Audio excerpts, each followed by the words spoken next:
Je m'appelle Dr Ozaï Ndayegamiye.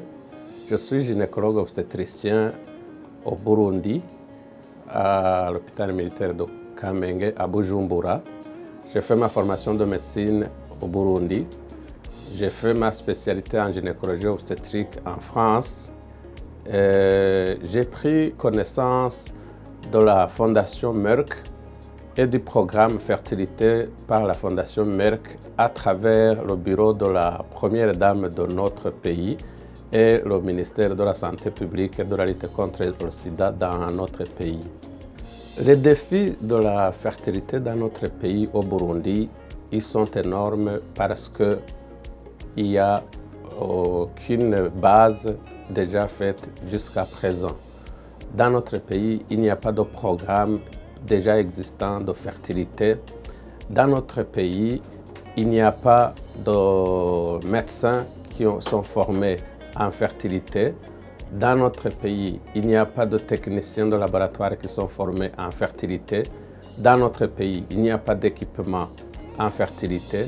Dans notre pays, il n'y a pas d'infrastructure en fertilité. Dans notre pays, il n'y a donc pas de programme de fertilité qui est déjà existant. Il n'y a pas de centre de fertilité déjà existant. C'est-à-dire que même au sein de la population, jusqu'à présent, même au sein des gestionnaires de la question de santé, le problème de fertilité n'était pas encore un problème de santé publique, un problème qui est pris en charge au niveau global. Il s'agissait d'un problème individuel et d'un problème de couple, mais sinon, jusqu'à présent, il n'y avait aucun programme, il n'y avait rien de fait pour la prise en charge de la fertilité.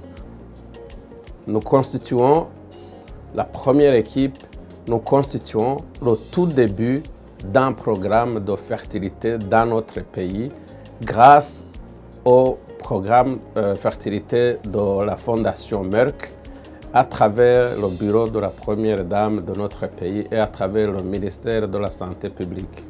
Dans notre pays, l'infertilité est conçue d'abord comme un problème de femmes par rapport à la culture, par rapport au niveau intellectuel de la population globale. L'infertilité est un problème de femmes.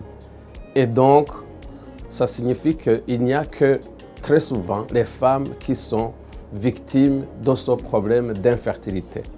Elles sont beaucoup stigmatisées. Elles sont d'abord battues en famille, dans le couple. Elles sont mal vues par l'entourage de leur mari, la famille, la belle famille. Elles sont ensuite chassées de la belle famille pour rentrer chez elles.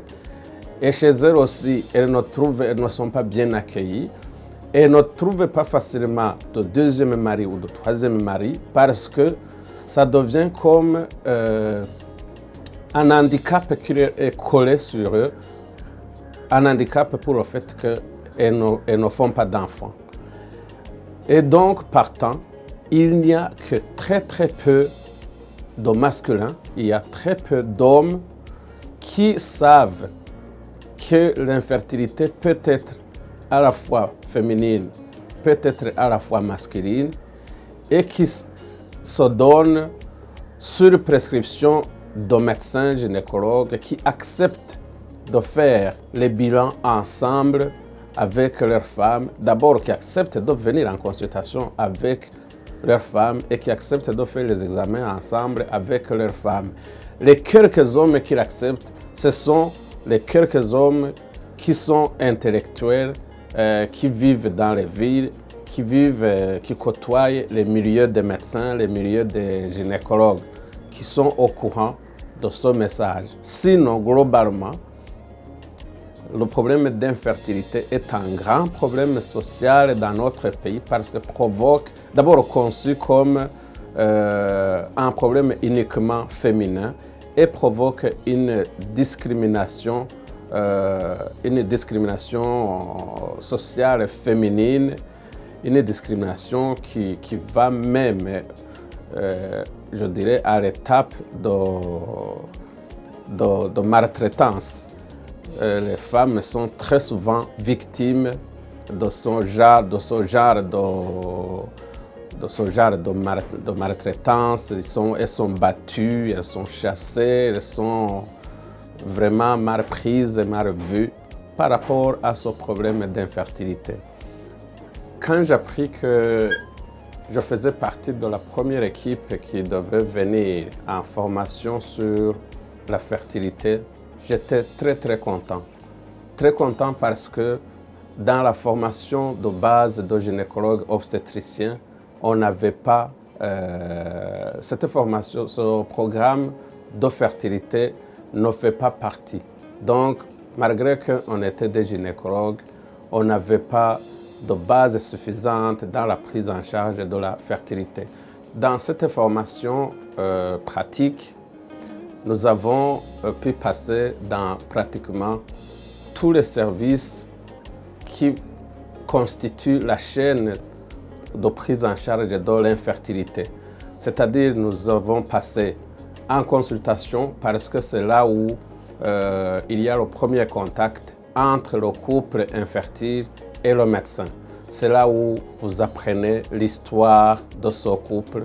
C'est là où vous apprenez, vous commencez déjà à comprendre quelques facteurs qui pourraient être en rapport avec cette infertilité. Ça vous oriente déjà de la manière dont vous allez prendre en charge, de la manière dont vous allez vous occuper de ce couple.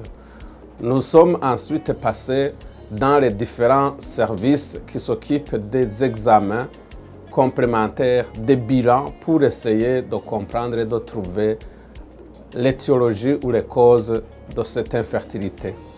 Ce sont les salles où on fait les échographies, ce sont les salles d'opération parce qu'il existe certaines opérations qui ont un but diagnostique, mais en même temps, quand on trouve une pathologie, on la prend aussi en charge de façon chirurgicale. Ce sont les salles d'opération endoscopiques où on fait l'hystéroscopie et la laparoscopie.